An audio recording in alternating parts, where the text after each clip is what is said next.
Então, o assunto no vídeo de hoje vai ser o seguinte: morfema zero e alomorfe zero. Vamos ver então se conseguimos entender um pouco, pelo menos, a diferença entre esses conceitos. Eu estou construindo uma playlist neste canal sobre morfologia da língua portuguesa, especialmente português brasileiro, e o livro texto base inicial, porque eu usarei outros livros ao longo da construção, ao longo de todo o tempo que eu gastar para construir essa playlist, eu utilizarei diversos livros, mas no vídeo de hoje estou ainda utilizando o Walter Cady, que é um livro bastante introdutório sobre morfemas do português, porque para entender um pouco sobre morfologia da língua, é preciso entender sobre morfemas, que nada mais é do que a menor unidade com significado da língua.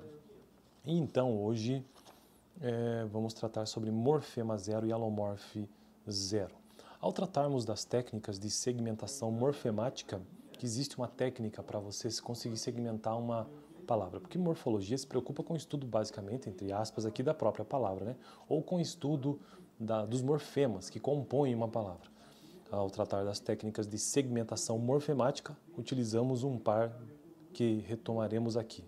Então vamos pegar um exemplo, falávamos, um verbo, né? Com a outra palavra falava. Então, no estudo, ou seja, numa segmentação morfemática de palavras, é interessante que se faça isso a partir de um par. Então, se compara duas palavras, né? Falávamos e falava. Comparando as duas formas, ou seja, as duas palavras, destacamos o morfema mos da palavra falávamos, indicativo da primeira pessoa do plural. Então, este morfema final da palavra falávamos, esse mos, indica primeira pessoa do plural. Nós falávamos.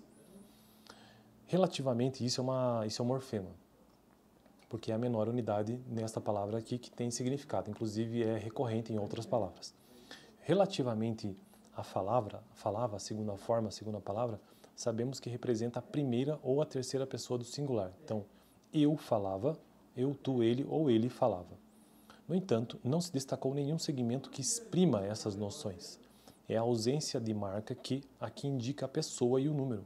Neste caso, falamos em morfema zero, representado por um símbolo, uma espécie de O com um corte no meio, com uma linha cruzando.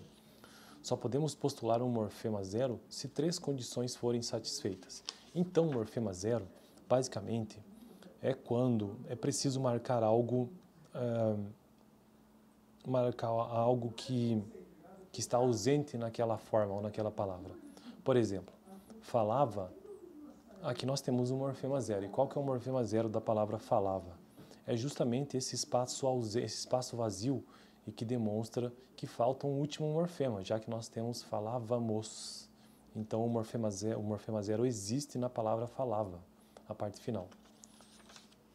Mas para que seja postulado, ou seja, que exista morfema zero, é preciso respeitar três condições. Primeiro, é preciso que o morfema zero corresponda a um espaço vazio. E como eu já disse no exemplo, isso está acontecendo. Nós temos o exemplo, a forma base aqui que é falávamos, mas temos também a palavra falava e sim, o mos do final da palavra falava está vazio. Segundo critério, esse espaço vazio deve opor-se a um ou mais segmentos. No par utilizado, o morfema zero de falava contrapõe-se ao mos de falávamos. Então deve haver uma oposição nesta comparação dos pares. Terceira condição, a noção expressa pelo morfema zero deve ser inerente à classe gramatical do vocábulo examinado.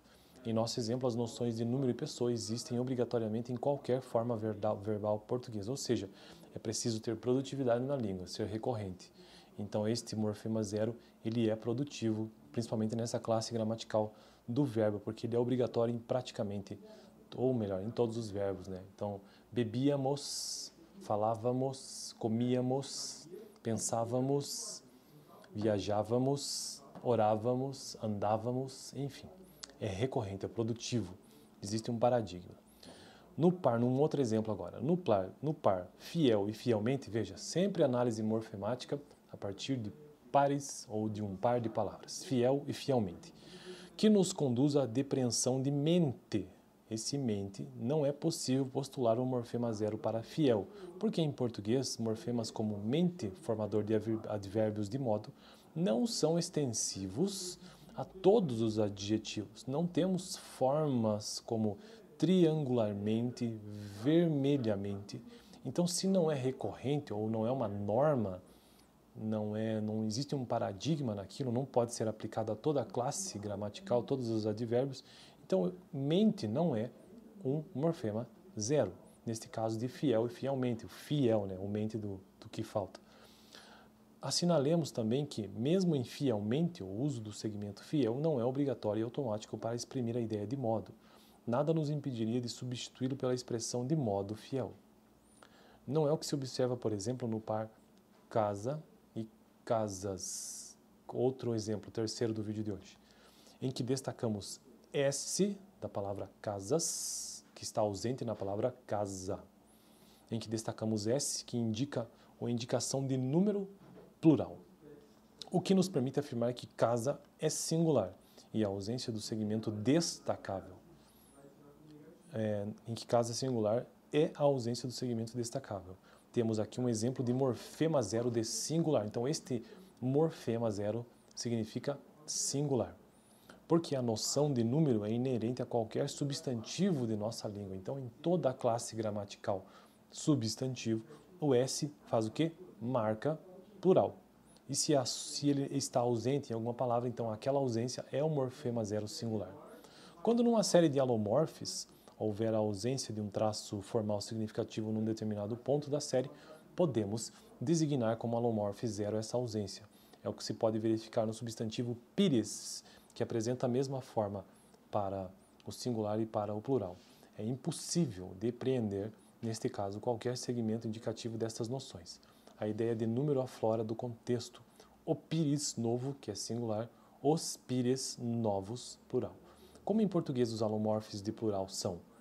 O que são alomorfes? As diferentes formas para o mesmo morfema, ou seja, que tem formas diferentes, mas significados iguais. Por exemplo, aqui, ó, como em português os alomorfes de plural são S, ES e S, podemos dizer que pires é constituído do radical pires mais o alomorfe zero de número, singular plural. Em resumo, para finalizar o vídeo de hoje, o morfema zero ocorre numa série de morfemas, ao passo que o alomorfe zero ocorre numa série de alomorfes. Fico por aqui. No próximo vídeo começarei o capítulo 5 deste livro sobre classificação dos morfemas do português. Vídeo passado eu tratei sobre o que? Vamos ver. Sobre alomorfe ou morfema. Vou deixar aqui no final. Valeu!